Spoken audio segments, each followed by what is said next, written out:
तोहरे आँखिया में दिल हमार डूब गईल हो।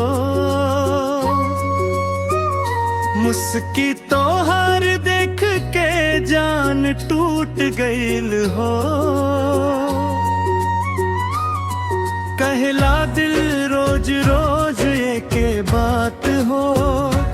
तोहरे सिवा अब न चाही कौनो साथ हो।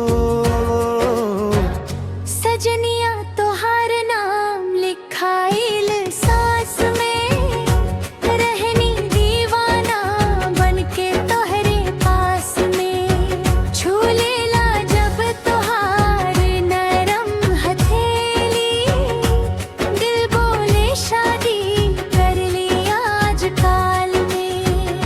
तोहरे आँखिया में दिल हमार डूब गईल हो। मुस्की तोहर देख के जान टूट गईल हो।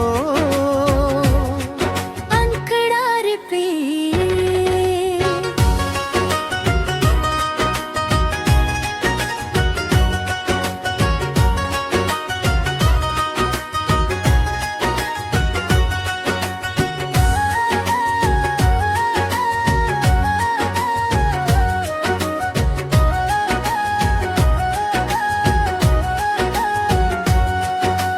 रात भर जागी ता बस तोहरे ख्याल में। पागल बन गई नी तोहरे प्यार में। दुनिया जले चाहे कुछ बोले, नाम तोहार लिख दी दिल के दीवार में। तेरी जार हो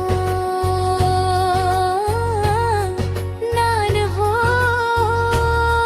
तोहरे बिना सुना जहान हो। कसम से कहता नी सच्ची बात, तोह से ही शुरू तोह से ही अंजाम हो। तोहरे